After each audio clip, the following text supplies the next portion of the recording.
In the heart of the deep forest, a homeless girl unearthed a buried chest. Inside was a millionaire, still breathing. From that moment on, she didn't just save a life. She sparked a manhunt that would last for years. Harrison, Arkansas. Late spring. The leaves hadn't fully returned to the forest yet. The air was cold and dry.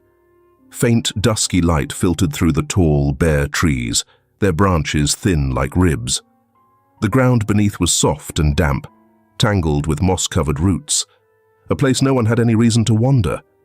Emily Grace, 12 years old, hair matted, sleeves torn, dragged an old rusted shopping cart behind her. Beneath a tattered plastic sheet were everything she owned: a reused plastic water bottle, a scrap of denim wrapped around tools for scavenging, a frayed raincoat she used as a blanket, and a one-eyed stuffed bear, the only thing she had left from the orphanage. Inside the cart, a few crushed beer cans, some broken electronics, a bit of copper wire. Every day was a hunt to survive. Every day she fought off hunger, cold, and being forgotten. She was pulling the cart quickly, trying to make it back to her makeshift tent after a long day of searching. Today's haul was pitiful: a few rusted metal bits and a half-shattered glass jar. Still, in a place like this, anything was something. The wind had started to shift, early hints of winter curling through her torn clothes. She shivered, then she stopped. Something felt off, like the ground itself had moved beneath her. Emily crouched down, eyes narrowing in suspicion.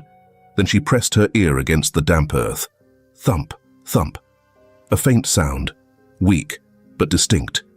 Not the wind, not gravel. Metal. Coming from beneath the ground. No one had ever taught Emily to trust her instincts. But she did.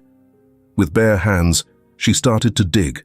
Layer after layer of soft soil, tangled roots, and thick moss peeled away. Her fingernails cracked. Blood mixed with dirt. Then, wood. A panel, a rusted hinge, and an aluminum air vent. Emily pried it open. A thick, wet heat spilled out, heavy enough to touch. It smelled like mildew, like a body trapped too long. It smelled like despair that had rotted into layers. She stepped back, then froze mid-step. Her face went pale. Her eyes widened, unblinking, locked onto what lay inside. She didn't move, not from fear, but from something deeper, something worse. Terror. Her throat closed up. Her heart thrashed wildly, like it was trying to escape her chest. She couldn't breathe, couldn't scream, couldn't run. Emily stood there, small, shaking, caught between the stench of hell and the image unraveling everything she thought was real. Inside was a man. His eyes half open, staring at nothing. His wrists were bound with industrial-grade nylon. He wore a wrinkled light grey suit, collar stained with dried blood. His lips were cracked. His skin was waxy and pale, but he was still breathing. She instinctively stepped back. The smell burned her eyes. But then, his gaze, Henry's gaze, stopped her. It wasn't the look of someone dying. It was the look of someone who had once lived fully and had it violently stolen away. "Water," he whispered, barely audible, like wind slipping through leaves. Emily pulled a grimy plastic bottle from her cart and held it to his lips. He drank in slow, desperate gulps, like he hadn't tasted water in days. His trembling hand brushed her wrist. For the first time, his eyes showed something. Emotion. "I don't know who you are," Emily said, her voice barely louder than the breeze. "But if you're still alive, I'm not letting you die here." She dragged him out of the box, laid him gently on the worn raincoat. The sunlight that filtered through the branches wasn't strong, but something inside both of them burned. A homeless child had just saved the life of the most powerful man this town had ever known, though she had no idea who he was. No one knew that in that single moment, on the quiet edge of the forest, with moss-covered earth beneath her knees, a homeless child hadn't just saved a life. She had unknowingly touched the stolen lifeline of her own past. That moment marked the beginning of a journey, one written in blood, tears, and truth. A journey that would one day make all of America stop and listen. Emily had no idea that what she did, offering a bottle of water, holding a stranger's gaze, whispering a single sentence, would not only keep that man alive, but also set into motion a chain of events far bigger than she could ever imagine. She didn't know how long she sat there beside the strange man. She only knew that with every passing minute, his breathing grew slower, but it never stopped. She didn't ask why he was locked underground. She didn't ask whether he was worth saving. Because in the world of the abandoned, the only thing that matters is who's still breathing. The Harrison woods were suffocatingly silent. Emily lit a small branch, warming his hands with its flickering flame, and wrapped his thin legs with her torn raincoat. In the glow of the firelight, she saw something in him, something she couldn't name. As if between them there was an invisible fracture, once shared by the same bloodline. He didn't speak again, just closed his eyes and wheezed with every breath. Then, through the sound of wind slipping through dry leaves, came a noise, a hoarse cough, rough and raw from deep inside his chest. It was small, but enough to bring Emily closer. She didn't know that when he opened his eyes again, they wouldn't be the eyes of a victim. They would be the eyes of a man whose stolen memories were finally returning. Henry Caldwell, the millionaire long thought dead, was about to remember everything, and the story was just beginning. A dry cough broke from the man's throat. Henry tried to sit up, but his head felt like it was going to explode. Daylight stabbed at his eyes like he hadn't seen the sun in ages. Emily draped her torn jacket over his shoulders. He looked at her, really looked at her for the first time. There was something strange in his gaze. He wasn't used to seeing people like Emily. His world had been nothing but contracts, meetings, and money. But now, his eyes no longer held the plea of someone begging for help. They carried the weight of a man who had once ruled his world, and was now clinging to the last shred of his humanity. "What's your name?" he asked, voice trembling but deep. "Emily. Just Emily." He nodded slowly, like he was trying to etch that name into whatever part of him was still awake, because it was the only name that hadn't turned away from him before he even knew if he was alive or already dead. Emily sat down next to him, unable to hide her curiosity. "And who are you? Why were you buried alive like that?" Henry went quiet. A soft breeze stirred the trees, lifting strands of his matted grey hair. Then, with a calm, steady voice, he answered, "My name is Henry Caldwell." Emily froze. The name sounded familiar, but she couldn't quite place it. Henry gave a faint, dusty smile, like something cracked and dry at the edge of ruin. "I used to be one of the most influential men in real estate across the southern US, millionaire, philanthropist. The papers once called me the man who built homes for the poor and an empire for himself. But I kept away from the spotlight, from the applause. And maybe that's why it was so easy for them to erase me." His eyes dimmed. He drew in a breath, and the memories started coming back. "That night, I came home after a scholarship fund meeting. Victoria, my wife, was in the kitchen. She poured me a glass of red wine. It tasted sweet at first. Then there was this sharp pain in the back of my neck. Everything spun. I collapsed. And right before I blacked out, I heard her whisper, 'Henry, love doesn't need an audience. I'm going to keep you. Forever.'" Henry closed his eyes. His body trembled slightly, like the memory still held the temperature of fear. When I woke up, I was inside that box, tied up. They kept me alive through an IV drip. Every day, someone in a mask would come in, check my pulse, leave food, and disappear. Not a word. He raised his wrist. Emily saw the deep scar, like a wound that had never truly healed. There was a clock on the wall inside the box, always counting down, not tracking time, tracking how much of my life was left. Emily swallowed hard, holding back the storm of emotion rising in her throat. "They buried you alive?" she asked softly, eyes fixed on the scar. "You think so?" Henry let out a dry, bitter laugh, like the sound of old ashes falling apart. "You can't even imagine it. Someone hating you so much, not that they want you dead, but that they want you to exist, just to watch you die slowly in silence." The wind blew through the trees. Emily reached for her worn-out raincoat, the one she always kept rolled up in her cart as a blanket, and pulled it tighter around him. She didn't really know who this man was. Not yet. But in those tired, bloodshot eyes, behind the pain and dehydration, she saw a loneliness that looked too much like her own. Someone forgotten. Someone who never deserved to be. That day passed in silence. But in that silence, something shifted. The journey to uncover the truth and reclaim the dignity of Henry Caldwell had begun. So had Emily Grace's path to rediscover a life that had been stolen from her before she ever had the chance to live it. Emily didn't know that her small gesture, that bottle of water, that glance, that single sentence, had done more than revive a man. It had lit the fuse to something far bigger than either of them could have imagined.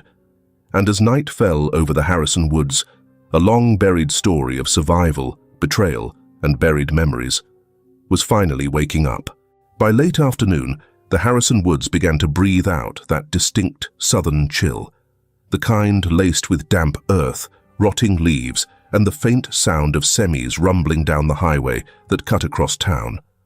The last rays of sunlight filtered through the old trees, casting flickers of light across Emily's rusted shopping cart, like a flashlight sweeping across buried memories. Emily tied the makeshift tent shut with a piece of nylon rope, just a patchwork of torn tarps and rotting wood. She gently rolled Henry onto his side, placing a pillow fashioned from an old sweater under his head. His breathing was still rough, but steady. The water bottle was nearly empty. The crumbs of bread she'd salvaged from behind the grocery store wouldn't last the night. Emily knew it. She needed help. The next morning, just after sunrise, she left Henry sleeping and pulled her cart out of the woods. The wind slapped her face like 1,000 silent reminders from society. Every step a stray kid took came with the price of suspicion. The small town was waking up the way it always did.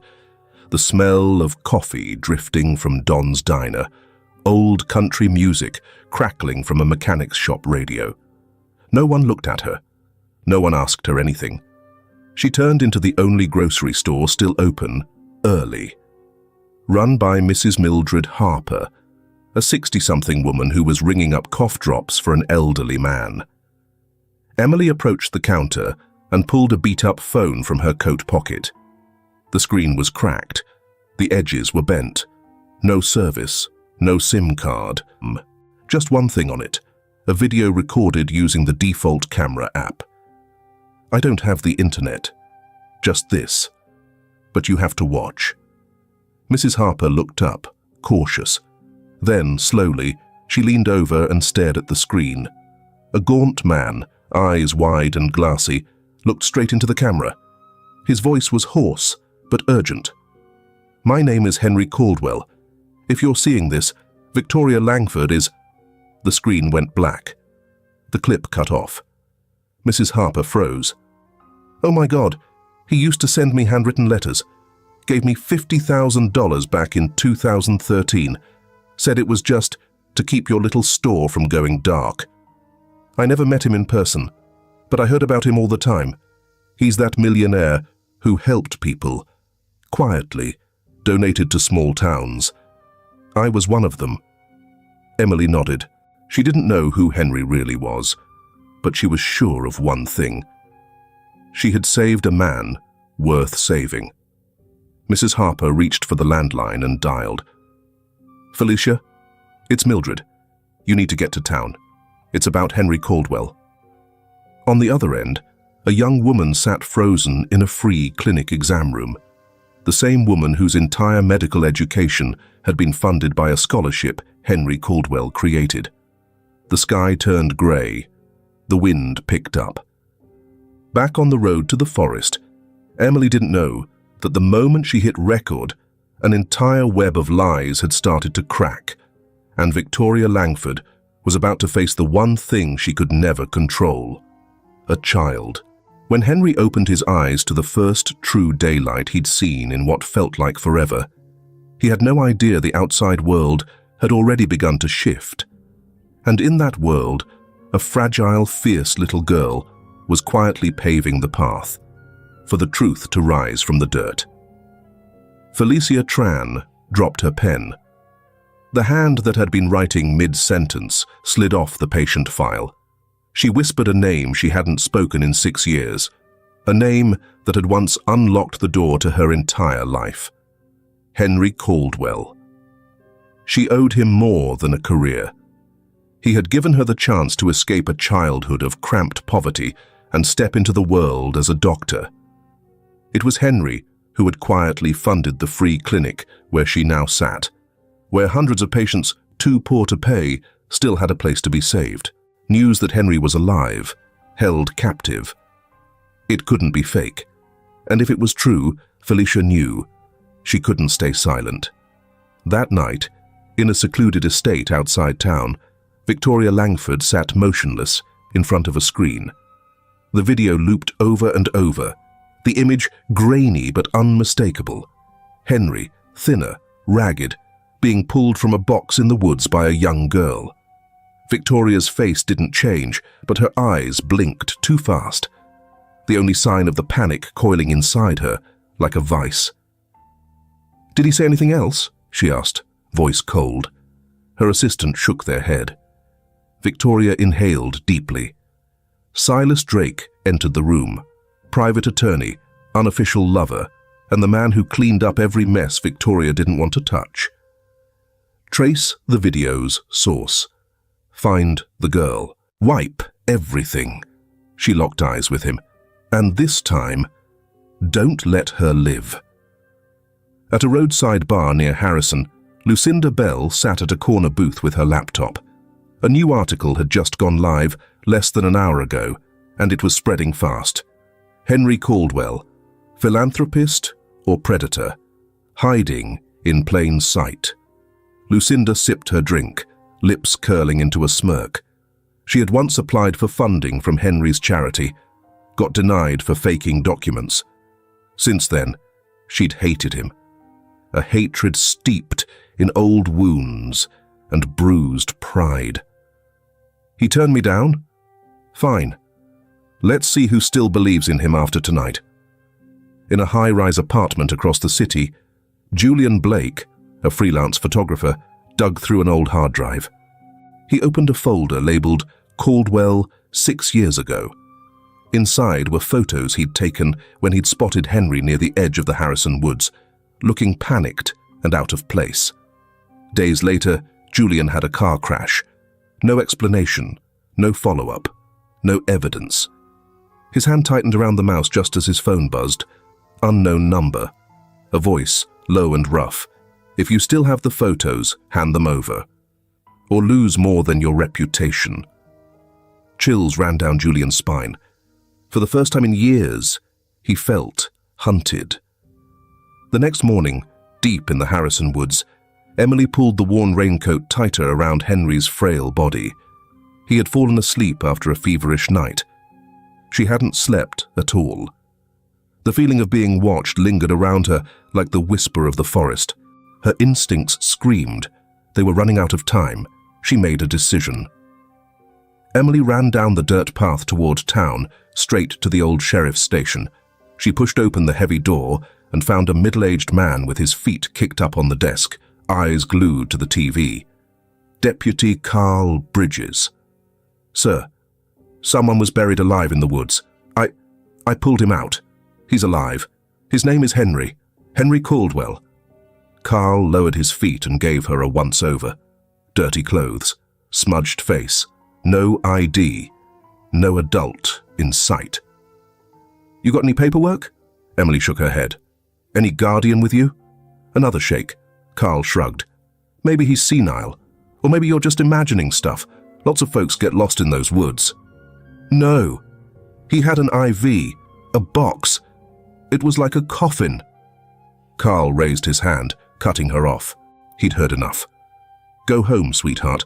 Don't stir up trouble." Emily stood still. No one believed her. No one listened. She turned and walked out. No tears. But something inside her cracked. 2 days later, at that same desk, Carl muted the TV when a breaking news ticker flashed across the morning broadcast. Miracle or hoax? Henry Caldwell, presumed dead, found alive. His face went pale. 2 days ago, a little girl had shown up, no address, no papers, talking about Henry. He'd ignored her.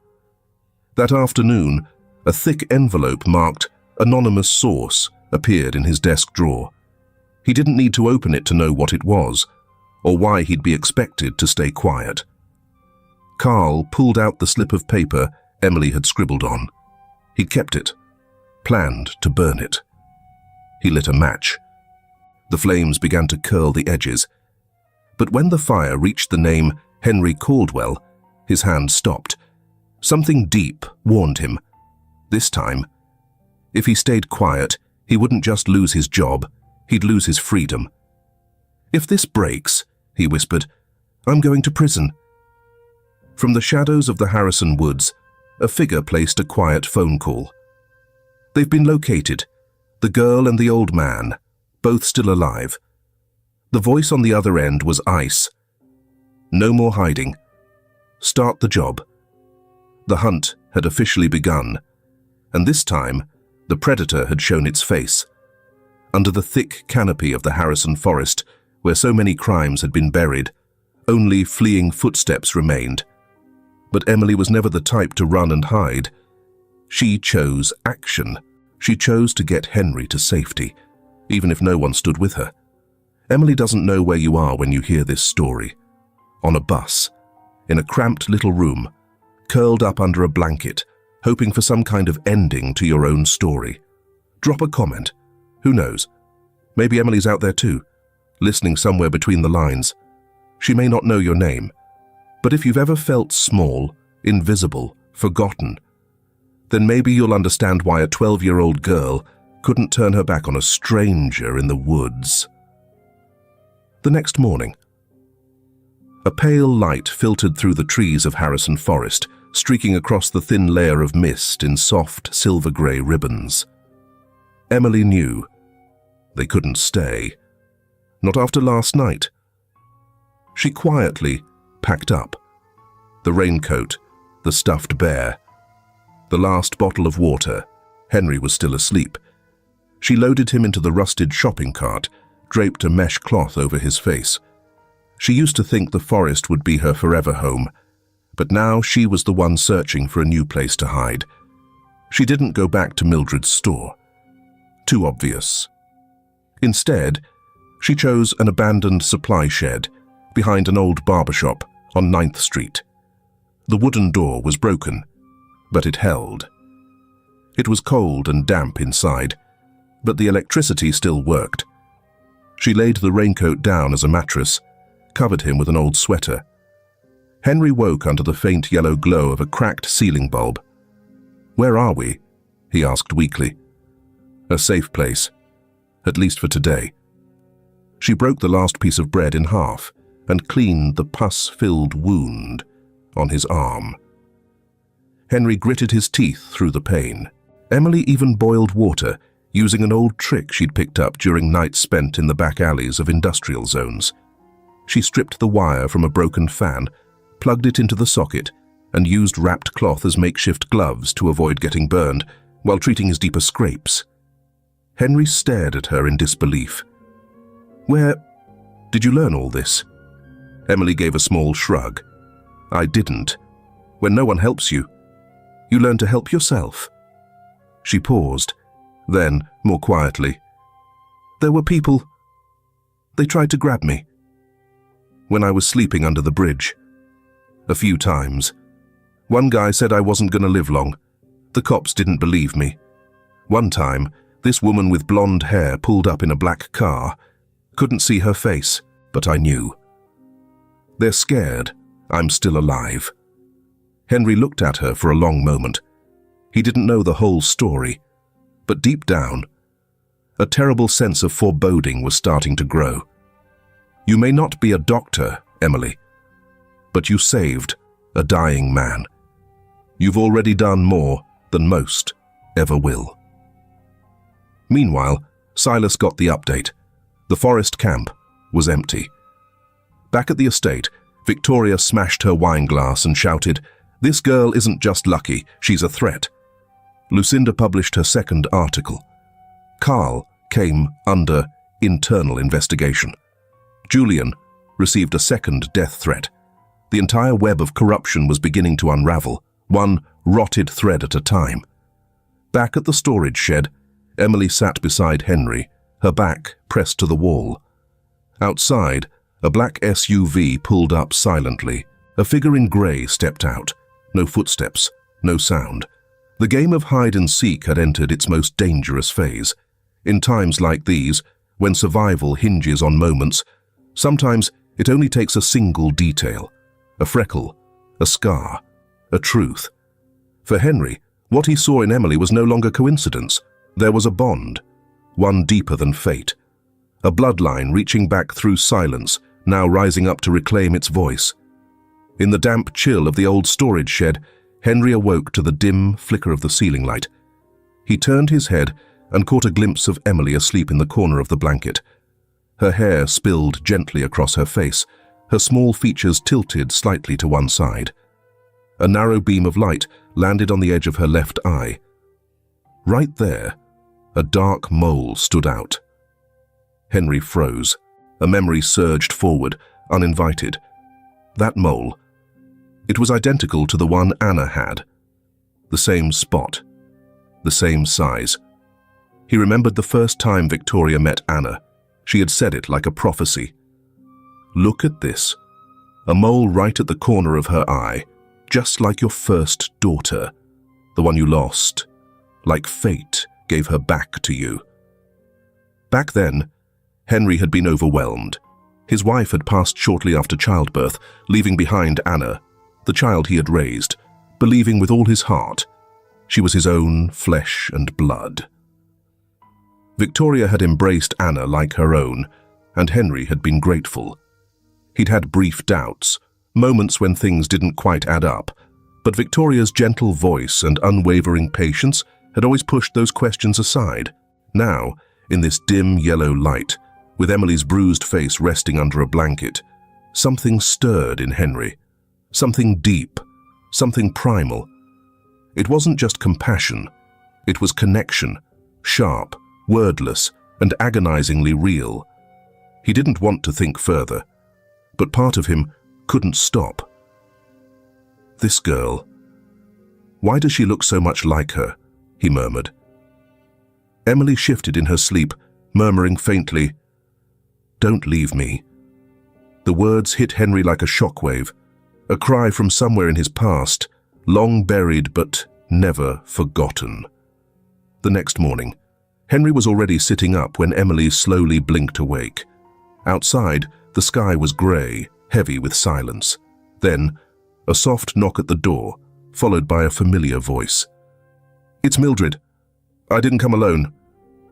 The door creaked open. Mrs. Mildred stepped in, accompanied by a small girl with curly brown hair, nervous, wide-eyed, clutching the sleeve of her coat. "Sarah Caldwell. She came to my shop last night," Mildred explained. "Said she ran away from home. Said she was looking for her dad."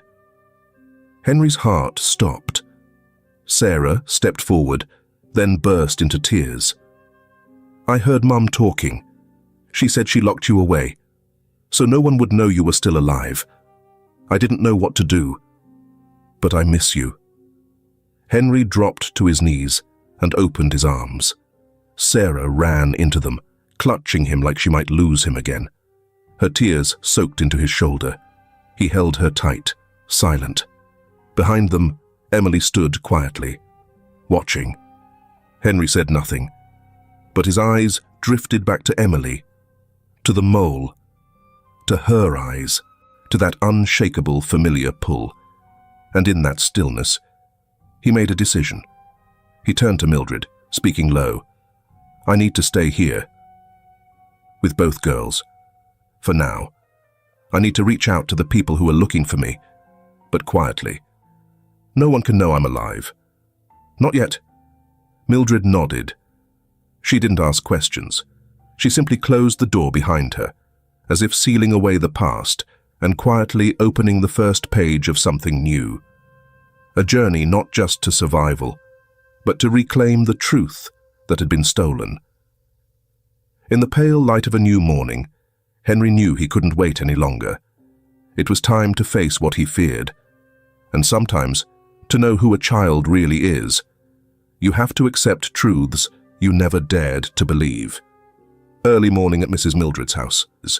Dew still clung to the window panes, and the crisp crackle of toast echoed softly through the corners of the old kitchen. Henry sat silently at the wooden table, his gaze fixed on a small crack in the glass, as if staring into the fracture running through his own memory. Emily and Sarah sat nearby. Sarah clutched her worn-out teddy bear, while Emily scribbled aimlessly on an old newspaper, drawing crooked lines without meaning. No one spoke. It was as if every sound had been hushed, making room for a quiet storm that hadn't quite arrived, but was already near. Henry watched the two girls. Sarah, with her curly brown hair and sharp, sensitive eyes, was the one child he was sure was his. She looked just like Victoria had as a child, but his eyes lingered longer on Emily. Not just because of her bravery, but because something in her felt painfully familiar. A memory flickered. Anna, the little girl he'd raised as his own with his first wife, used to sit just like that. Same quiet posture, same way of tilting her head, same eyes, carrying a sadness far too old for their age. And then the question came, sharp and sudden. What if Anna had never really been his child? What if the girl in front of him, the one abandoned, the one who had saved him, was the one he was meant to find all along? The thought clenched his chest tight. Had he spent all these years living beside a lie? Henry turned to Mildred. "I need a phone. Untraceable. No registration." Mildred nodded. She understood. Some calls aren't for phone companies. They're for the past. A little while later, she returned with a dusty flip phone and an old notebook with yellowing corners. Henry flipped through the pages, names of people who owed him a promise or a memory. On page 3, he stopped. Luis Ortega, private investigator, Boone County. He dialed. The ringtone buzzed through the silence. Henry gripped the phone tightly, eyes shut. A long breath, like he wasn't just calling a person. He was calling a former version of himself. "Ortega, it's me, Henry Caldwell." Silence. A chair scraped. A glass shattered in the background. Then a breathless voice. "Jesus Christ. I thought you were dead. I'm alive. But I need to know what I lost while I wasn't." Henry explained, briefly. The girl. The box. The mole near her eye. The growing suspicion that refused to leave. "I need you to help me confirm who she is." Ortega exhaled slowly. "Send me a hair sample or something with her DNA. I've got someone at St. Clair Hospital who can run a quiet test." Later that afternoon, Ortega arrived. His coat was streaked with road dust, his stance stiff as always. But his eyes were sharp. The same. They sat together like two men who'd survived an explosion no one else knew about. "I dug up the original birth records," Ortega said.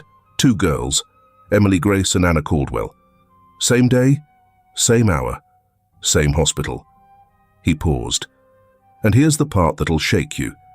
Emily's mother's name on file was written over by hand. Anna's file, it had the official tracking code, except the parental DNA match was missing." Henry went still. The teacup in his hand trembled. Ortega pulled out a small Ziploc bag. Inside, a folded original document. Someone tried to erase the trail, but they cleaned it too well. Only someone with total access to hospital records could pull that off. One name crossed both their minds at the same time. Victoria Langford Caldwell. Emily sat nearby, too far to hear clearly, but something made her look up. She stepped closer to Henry, still clutching her teddy bear. Before Ortega left, Henry walked over to Emily, who had dozed off against the wall. He knelt beside her, his hands trembling as he gently touched her tangled hair. With near sacred care, he picked a single hair off her old coat. He wrapped it in a clean tissue and slid it into a small envelope. "Don't hate me for this," he whispered, his voice barely audible. "If the results tell you something no one ever dared to say, at least for once, you'll know who you are." He stood slowly, the envelope in his hand. It was light, but it felt like he was holding a piece of his own heart. "I'm okay, if you need to know who I am." Henry looked up. His eyes met hers. And in that moment, the silence between them was louder than any scream he had ever known. "You don't have to prove anything," she said softly. "But this time, you deserve the truth." Ortega watched them both, then slowly stood. "I'll run the test, but it'll take a few days. In the meantime, you need to prepare yourself. If this turns out to be real, Victoria won't stay quiet." Henry nodded. There was no hesitation now. In his eyes was the steady fire of a father, a man whose life had been stolen, and who was ready to take it back. "This time, I won't let anyone take anything from me again." The truth had already started to spread. There was no containing it now. Those who once manipulated everything from the shadows were beginning to show their faces. And Emily, the child who once had no name, was now at the center of a storm for justice. 2 days later, after the DNA results came in, headlines flooded local papers and regional news stations.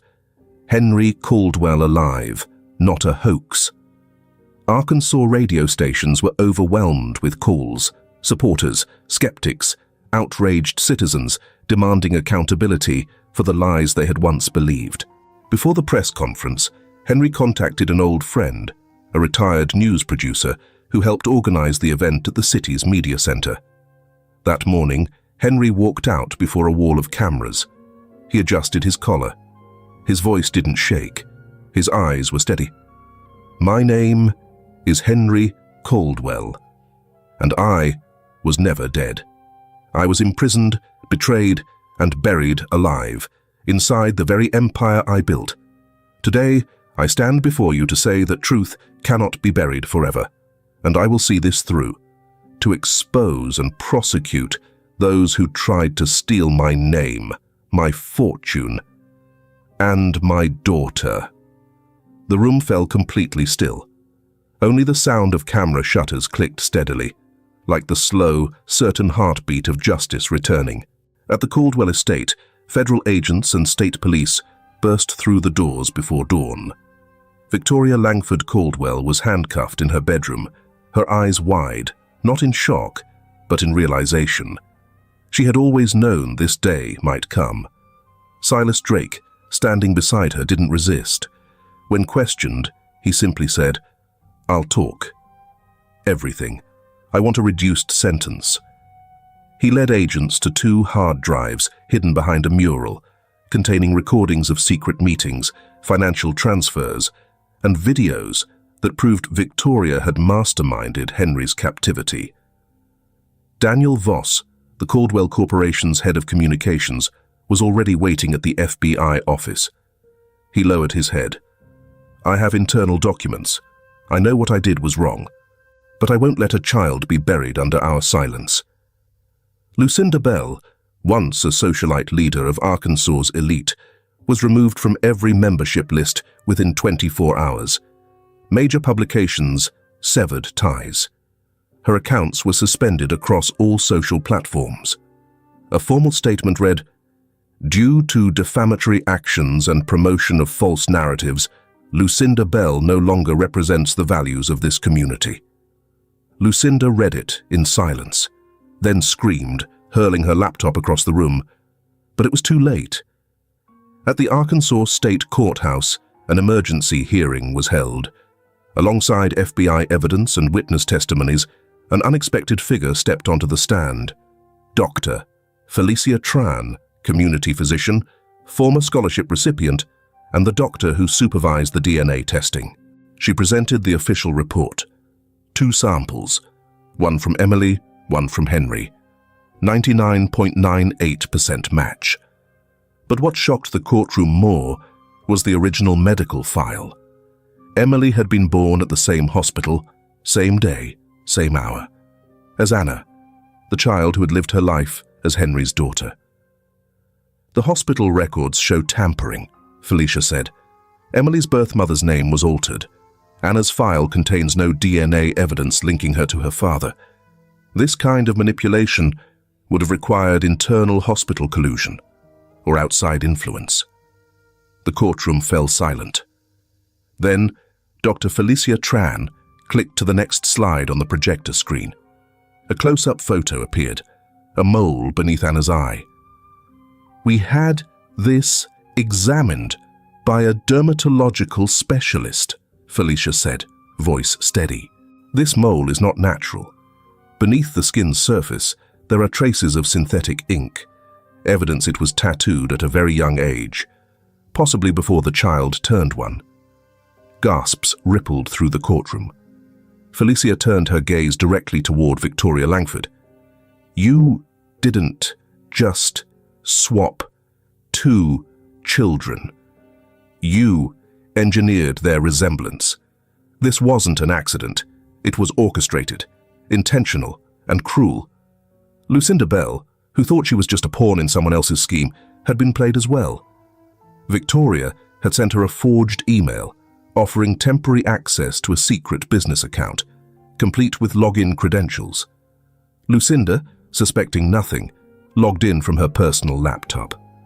The financial system immediately flagged the breach. Within minutes, a financial crimes task force stormed her high society luncheon, handcuffing her in front of a dozen news cameras. "I had permission. I have the confirmation email," she screamed. No one believed her. Watching the news from Mildred's living room, Henry Caldwell said quietly, "The wicked always think they're the smartest until they meet someone even more wicked." Back at the courthouse, the most unexpected witness took the stand. Sarah Caldwell, just 7 years old.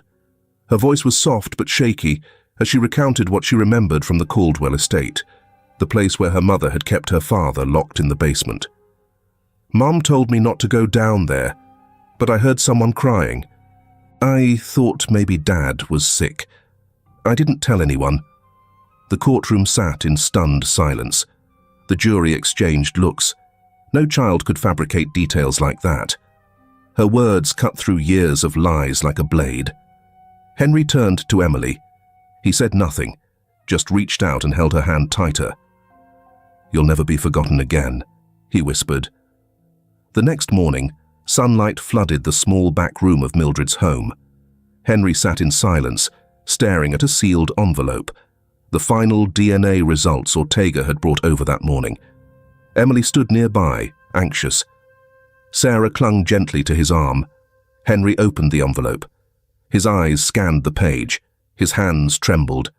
His lips pressed tight. Then he looked up, locking eyes with Emily. "It's true. "You're my daughter. You're Emily Grace Caldwell." He broke down, not with grief, but with release.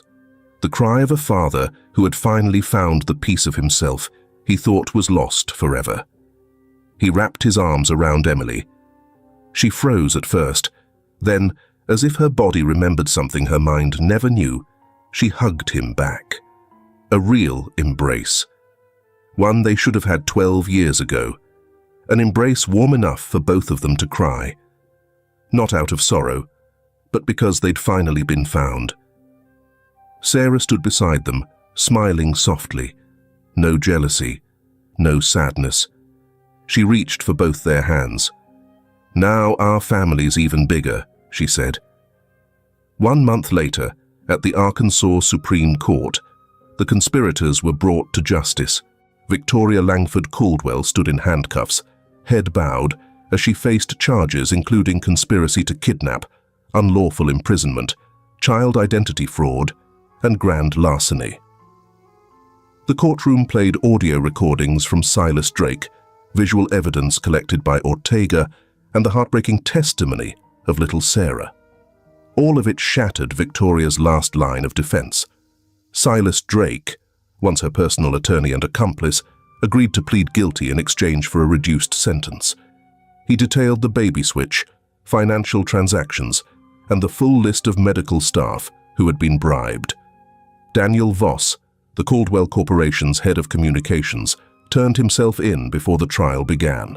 He surrendered documents that proved Victoria had ordered the suppression of internal reports and whistleblower complaints. Lucinda Bell, once the face of elite Arkansas philanthropy, was expelled from every charitable board and blacklisted by major media outlets.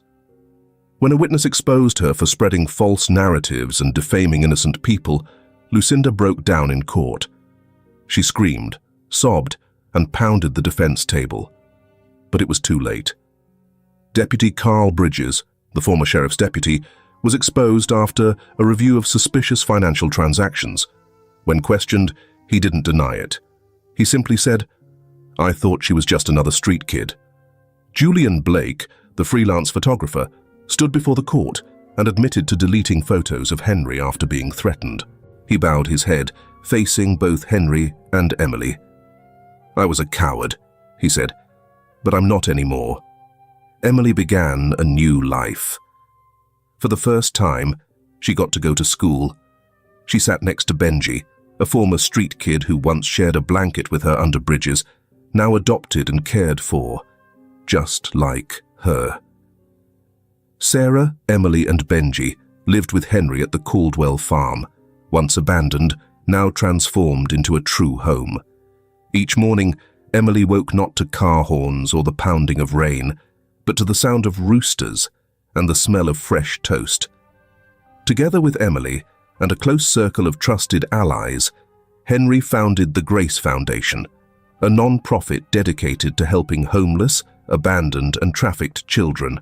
The sign at the front gate read, "Grace Foundation, where every child deserves to be called by name." A few weeks before the formal trial, something shook the Caldwell family to its core. Sarah was nearly kidnapped at school.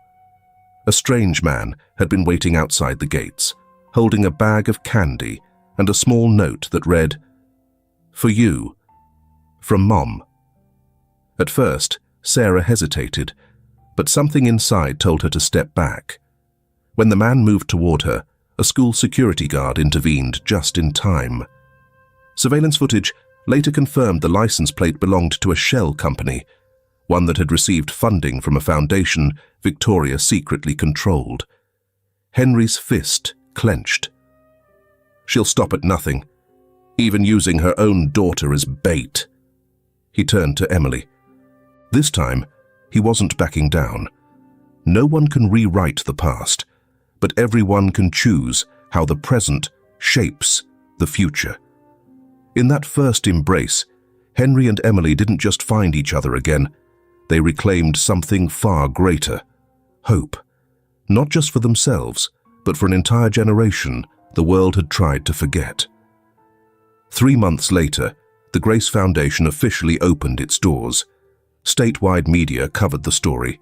Several national news outlets sent reporters, and the story of Emily, the girl who once had no name, became a symbol of unshaken hope. The courtyard of the Caldwell farm lit up with stage lights. The crowd filled every space. Henry stepped onto the stage, but the spotlight didn't land on him. It stopped on Emily. She wore a simple white dress, her hair neatly braided, a microphone in hand. There was a time I didn't have a name or a place, but today I have a family and a purpose. Her voice trembled slightly, then grew steady. Grace Foundation isn't a place for pity. It's a place to begin again. A place where every child has the right to be heard, to be named, and to be loved. Benji and Sarah waved from the front row.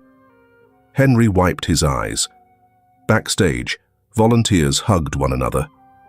Camera flashes exploded, capturing a moment America would never forget. Emily, once invisible in the cold streets, now stood as a face of resilience. Schools began inviting her to speak.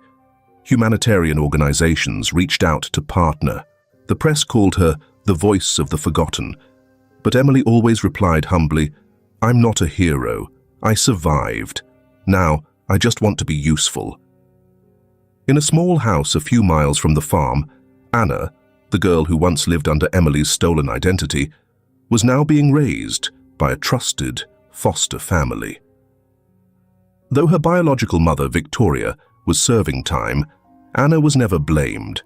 She went to school, received therapy, and often visited Sarah and Emily.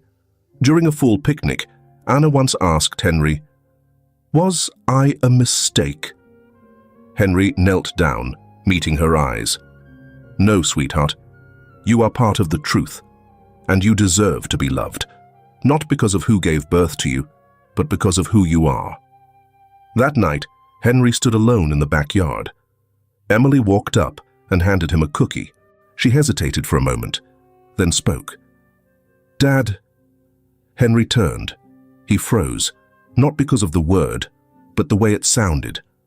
For the first time, it wasn't "sir," or the quiet distance between a stranger and a savior. "Dad, thank you for not giving up on me." Henry dropped to his knees, pulled her close. His shoulders trembled. For the first time in his life, he felt forgiven, not by words, but by the unconditional acceptance of a child who had once had nothing.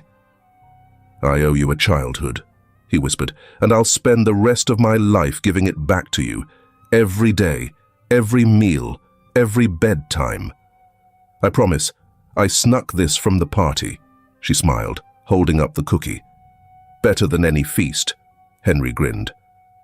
They sat on the porch together, saying nothing, watching the distant lights and a sky full of stars, as if, finally, the world had made space for them.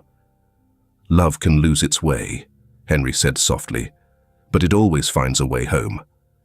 Emily leaned against his shoulder. There were no cheers, no fanfare, only the warm night breeze and the quiet peace that opens the first page of a new chapter, where truth, justice, and family are no longer luxuries. 2 years later. On a chilly morning, Henry drove Sarah and Anna to the Arkansas Women's Correctional Facility. He didn't say much, just gripped the wheel tightly, eyes on the road.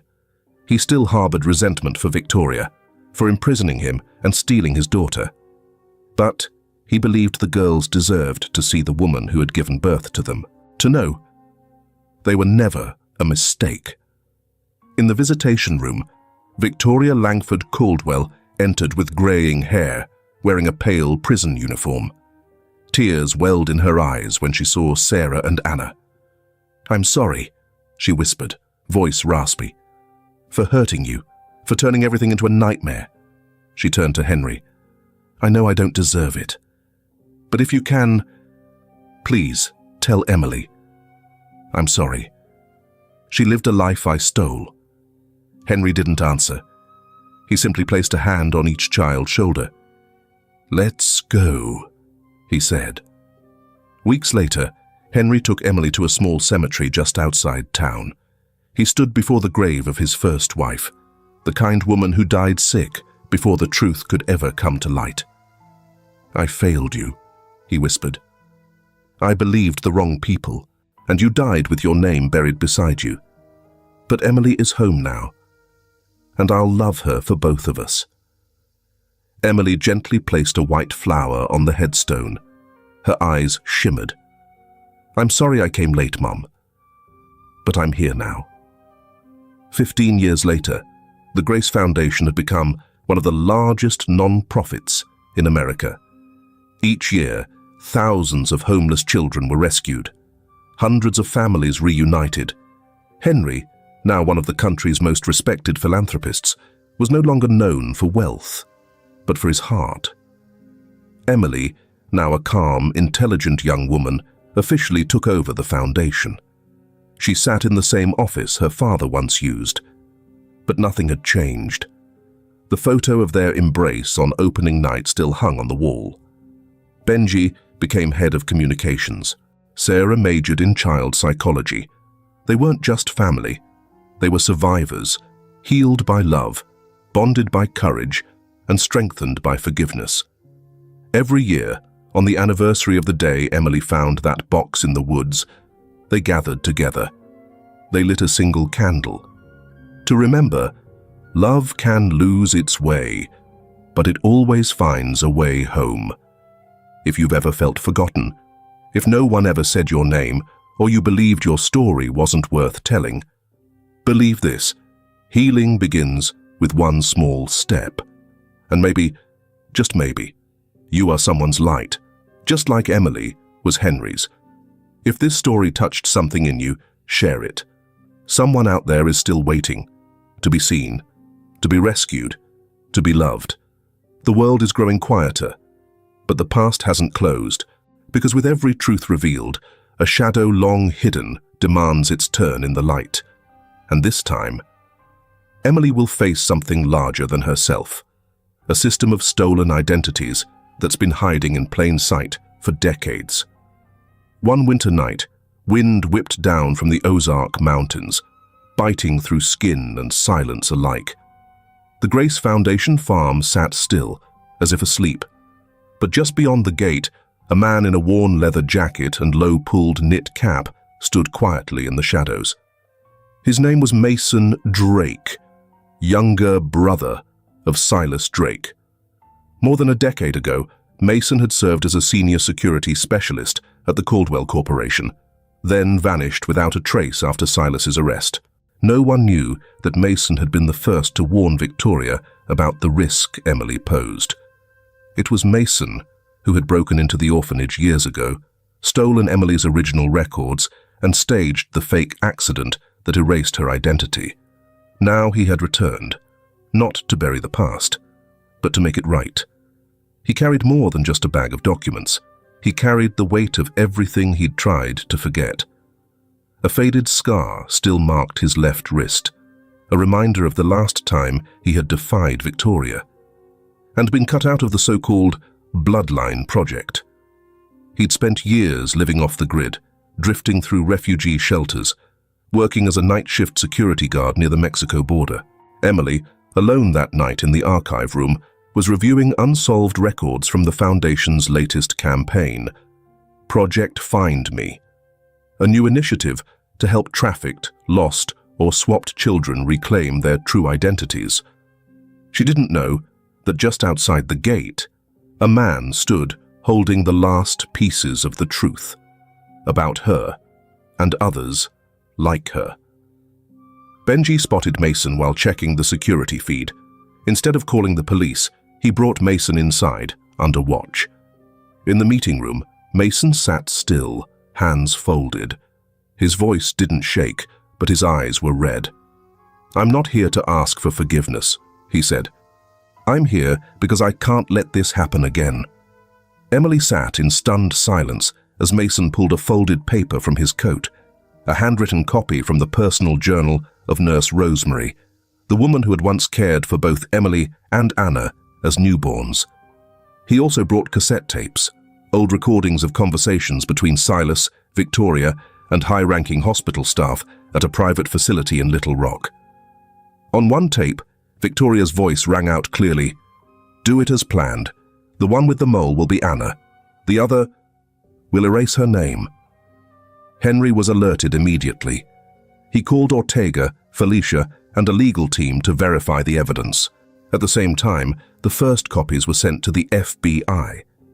One of the tapes revealed a voice not previously identified, Leonard Gresham, chairman of the hospital board during the year of the switch.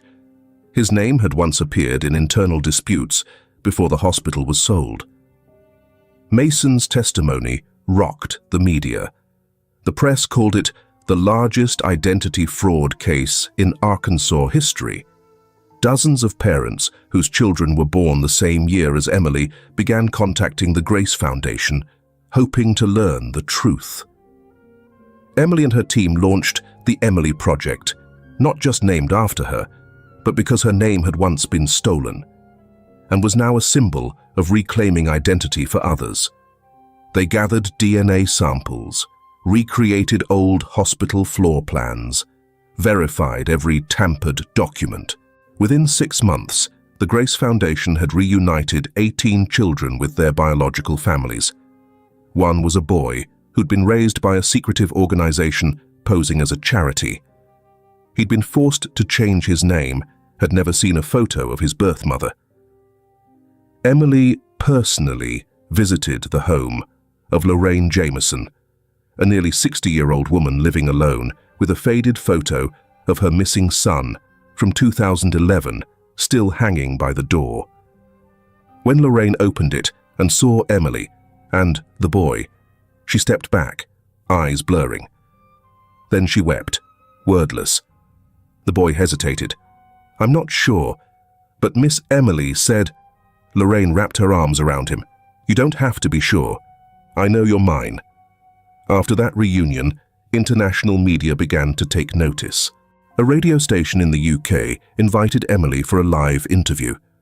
When asked what she would say to people who believed a street kid couldn't change anything, she simply said, "Sometimes, all it takes to change the world is one person who refuses to turn away from the truth." When Emily placed her hand on the final file that night, she was no longer the child who once had no name. She was a symbol, the last voice for those who had never been heard. Inside the Grace Foundation, Emily mounted a large wooden plaque engraved with the words, "Every file is a real person. Never forget." But the more names they uncovered, the more haunted she became. How many children were still out there, switched, lost? How many Victorias had yet to be exposed? One night, she woke from a dream. Back in the orphanage, empty cribs, distorted name tags, files half burned. When she opened her eyes, she made a decision: to launch a full-scale independent investigation. She began working directly with federal law enforcement and civilian forensic centers across the country. Henry worried. "Sweetheart, you can't save the whole world alone." Emily took his hand, her voice steady. "I know. But if I don't try, another child might end up buried in the woods." The Grace Foundation opened 3 new branches in Missouri, Oklahoma, and Louisiana. Each was staffed by at least one child Emily had once helped rescue, now grown, now returned, now volunteering to help others.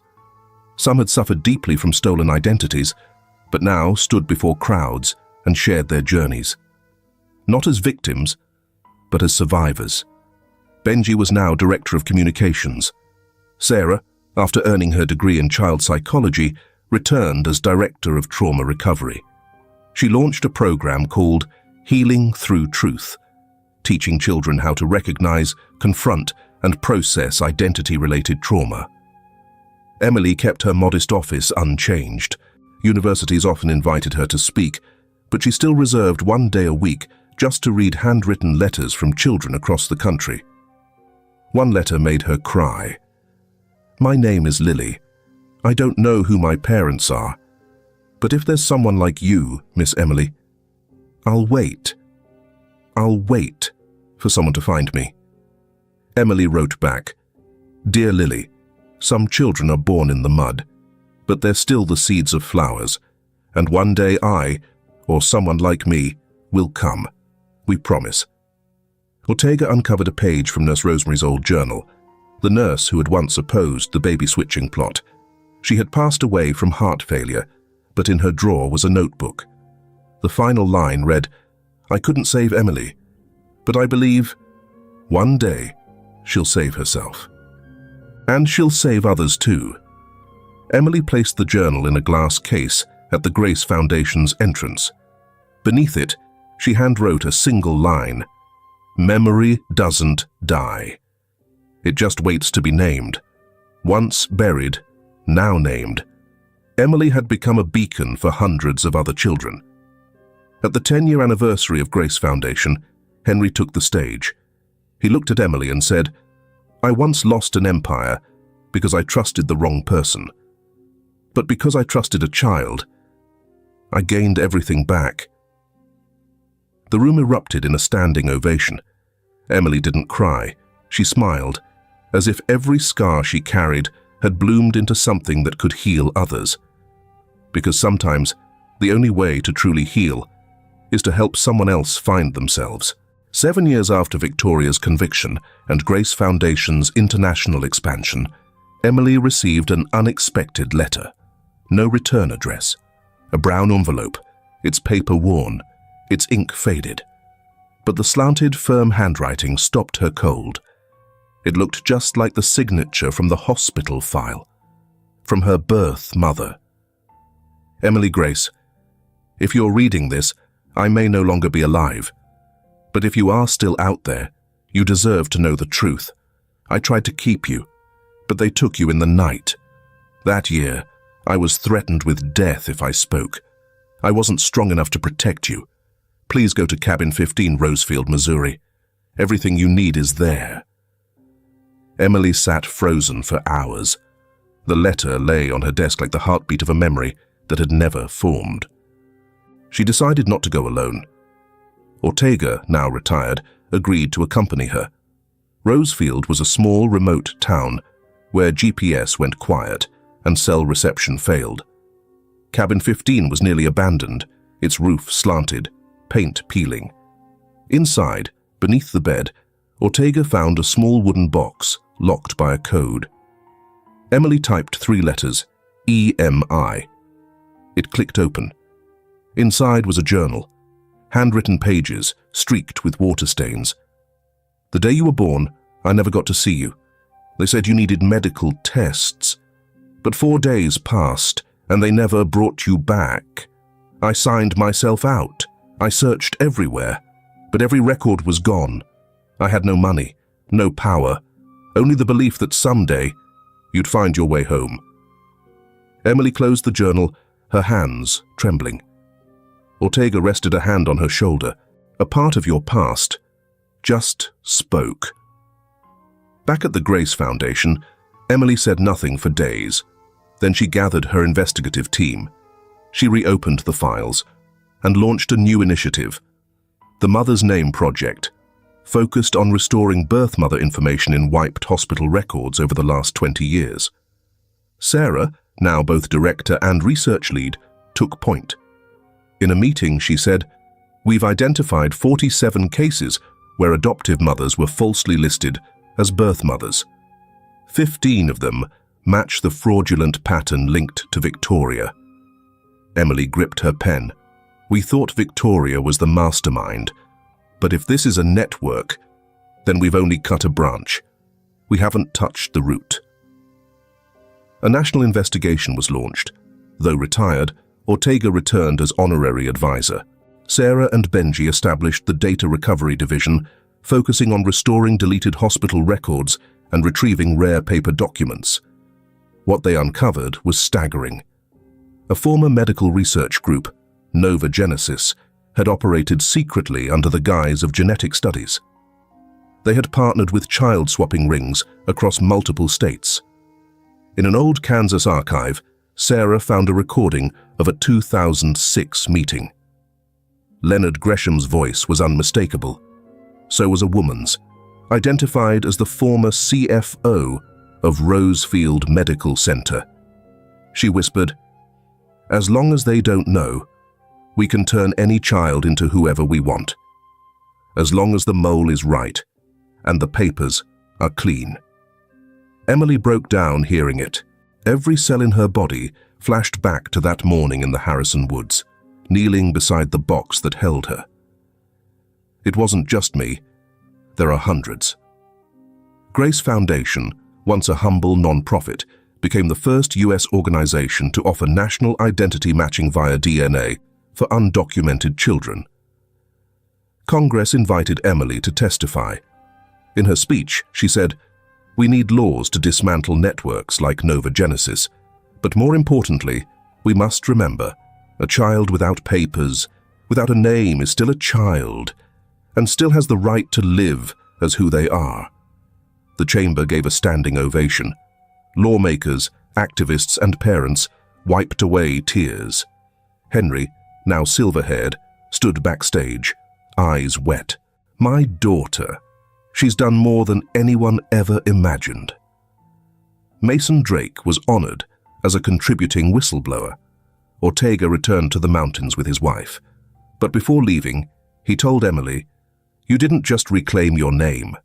You forced the world to look where it once looked away." Emily knew the journey wasn't over, but now, she was no longer alone. Every child she rescued, every story she restored, was another flame. Together, they lit the way back to humanity. When asked if she ever felt tired, Emily always smiled. "As long as there's a child being called the wrong name, I'm not done. Every story must one day end. But when an ending becomes the beginning of someone else's hope, it's no longer just a conclusion. It's a living legacy." And Emily left one for the entire world. 2 years after Nova Genesis was dismantled and the US Congress passed the Child Identity Protection Act, Emily stood in front of a newly built facility on the outskirts of Washington, D.C., the official headquarters of the Grace Alliance Network, born from the roots of the Grace Foundation. The building had been funded by donations from over 1.7 million people, each of them once helped by Emily or her organization. Each person contributed a brick, a thank you note, or simply a handwritten letter. That evening, Emily hosted a gathering, no press, no cameras, just a quiet circle of people who had once been lost files, now activists, doctors, teachers, lawyers, surrounding her in solidarity. A space where everyone had the right to share their story, and every story had once been nameless. Henry, now frail and in a wheelchair, was there too. He remained silent through most of the night, until Emily knelt beside him and placed a hand on his shoulder. He looked at her and said gently, "I once thought I built an empire, but you built a world worth living in." Emily bowed her head, took his hand. "I'm just trying to return the names that were stolen." That night, Emily returned to her old room at the original Grace Foundation farm, the place where it all began. She opened a drawer and pulled out her one-eyed teddy bear, the same one she'd carried through the woods. She placed it on her desk, next to a black and white photo, her and Henry embracing at the opening ceremony of the first Grace Foundation. A little while later, Sarah and Benji joined her. They sat quietly, watching the dark fields outside, where the only light came from a small lamp above the gate, always left on as a promise. No one would ever be lost again. "Do you think we've gone as far as we can?" Benji asked. Emily smiled, shook her head. "No, but I'm not walking alone anymore." Outside, a bus pulled up.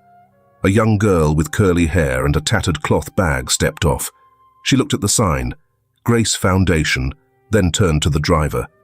"I heard someone here used to be like me." The driver nodded toward the lit house. "She's still there, still waiting." And like a perfect quiet loop of fate, Emily opened the door. Her eyes met the girls. No promises, no introductions, just a nod and a silent welcome. You've come to the right place. Every journey must one day end. But sometimes the end of one road becomes the beginning of another, a life finally called by its true name. Before we close this story, remember, the world was not built by perfect people. It was built by ordinary ones who chose not to stay silent, who chose to believe in what's right, even when no one else did. Emily had no superpowers. She wasn't given strength. She only had belief that the right hand, extended at the right moment, can save a life. That one honest voice can bring down an entire system built on lies. She believed in her choice, even when she stood alone. So if you've ever felt too small to make a difference, remember, Emily was once just a homeless girl. But because she dared to believe in truth, she became a light for thousands. The world will always need more kindness, more people who don't look away when they see injustice. And if something in you stirred while reading this story, then maybe, just maybe, you're the next person who'll bring light to someone else. Believe in kindness, believe in truth, and above all, be brave, like Emily was. You don't have to be a hero. You just have to refuse to turn away when someone needs to be seen, needs to be called by their name, needs to be loved like a human being who matters. If one story can change the way we see life, justice, and love, this is that story. And Emily Grace Caldwell, a child once forgotten, proved this truth. Those who dare to name what is true are never forgotten. Thank you for walking with Emily to the very end. And before you leave this story, there's something I want you to know. I hope you're well, physically and emotionally. I hope you eat a warm meal tonight. I hope you sleep deeply. And I hope you know you are still worthy of love, even on the days when it feels like no one is watching. If no one said it to you today, let me be the one to say it. You matter. You are valuable.